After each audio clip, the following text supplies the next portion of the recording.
Hi, I'm Elizabeth, and today I'm going to show you how to make a very versatile, simple recipe that's also very quick. I'm going to show you how to make a fatless sponge and turn it into a Swiss roll. Notwithstanding its name, Swiss roll or jelly roll, as they like to say in America, no one knows exactly where this dessert of the mid-19th century originated. Either way, the techniques that you learn when making this simple dessert will help you again and again in other baking. Now, there are actually only 3 ingredients in making this sponge. I like to convince myself that it's a healthy option because there is actually no fat. We've got eggs, self-raising flour, and ice and sugar or powdered sugar. Now it's eggs first, so let's get cracking.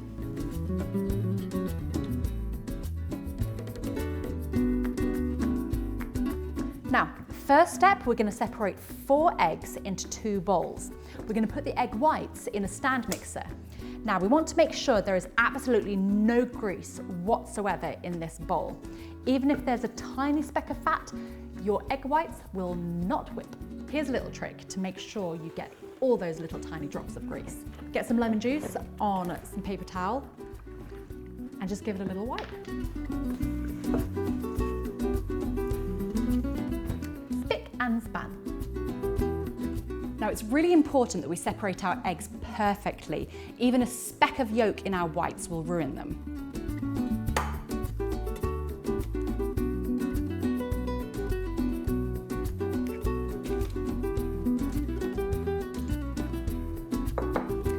Next, we're going to add 60 grams of powdered sugar to our egg yolks and whip them up really thick with an electric whisk.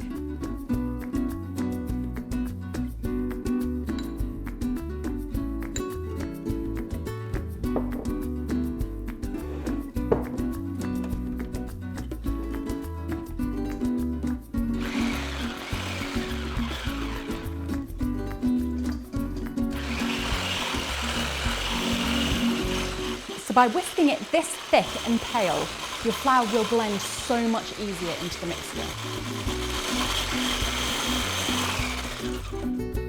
Now in England, we use self-raising flour all the time in baking, but trust me, you can easily buy it in the US.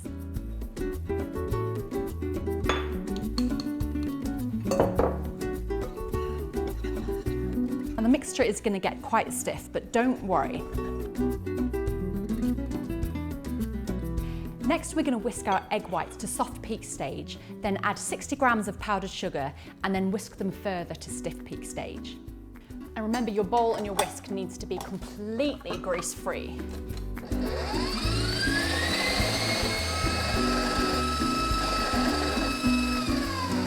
Now we're going to add our powdered sugar on a slow speed so that it doesn't go poof everywhere.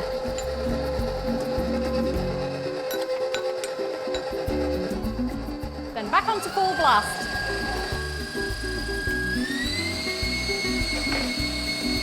You can see the mixture starting to get really glossy and smooth and stiff.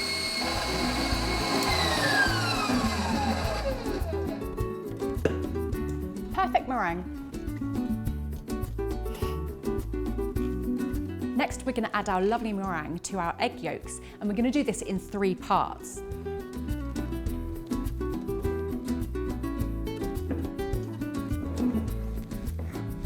The first one is going to be quite stiff, but that's okay. We just want to mix it and it will help loosen the egg yolks.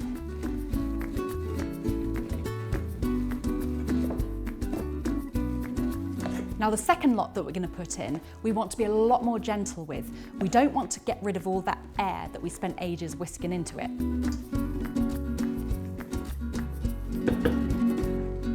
Now I'm starting to fold rather than stir, so to help me with that, I'm going to change to a spatula.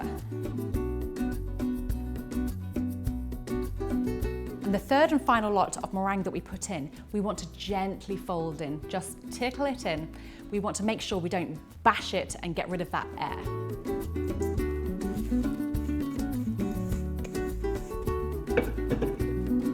It can help to turn the bowl around while you fold it in. Scrape it down every so often. We don't want to see any of the white meringue. We want to tuck in all those baby bubbles into bed. Now we're ready to pour our lovely aerated mixture into our pan. So I've already greased and lined with parchment paper a Swiss roll tin or jelly roll pan. Just be really, really, really gentle. We don't want to knock out any of that air.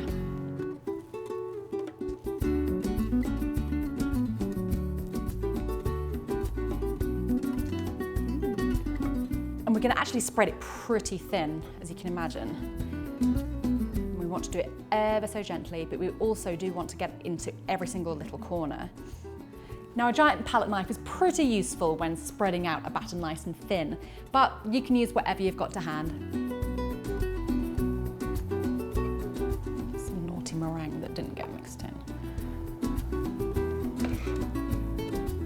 Now you want to preheat your oven to 375 Fahrenheit, or if you have a convection oven, 350.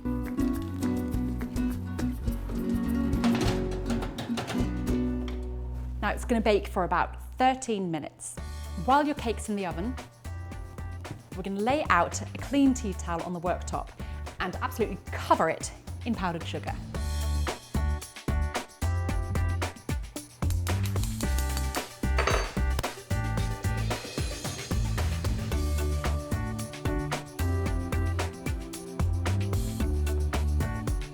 Don't be shy.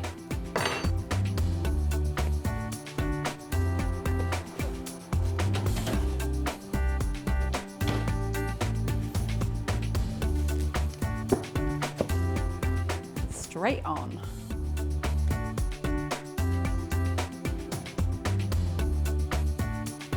Now we want to really carefully peel off the wax paper. Do not be tempted to rip it, we're not waxing it.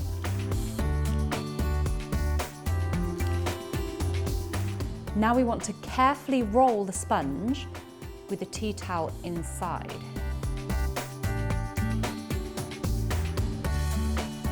Now we're going to put it on a rack and let it cool. There are countless ways that you can fill a Swiss roll. You can put whatever you fancy in it really, ganache, lemon curd, raspberry jams, strawberries, but today I'm going to put some cream and last year's plum jam.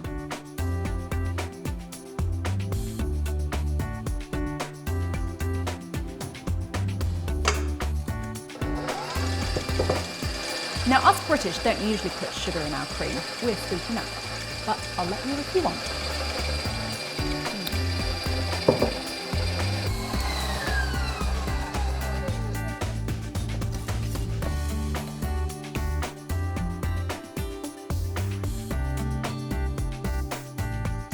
Beautiful.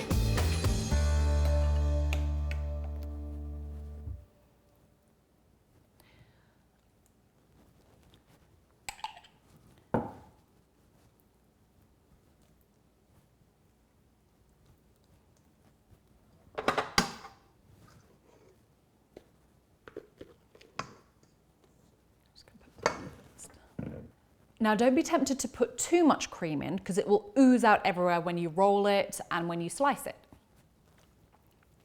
And now for the fun bit. And you don't want to press down hard, otherwise all that cream will squirt out. Kussblatt.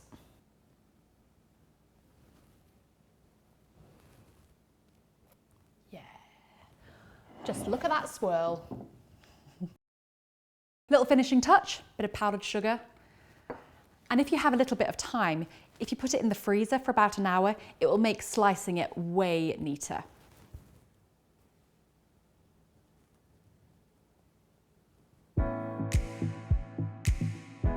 So there you have it, a classic British recipe, the Swiss roll. And the variations really are endless with this. You can add fruit and chocolate or even ice cream for the classic 70s dessert Arctic roll. And all of this in less than an hour.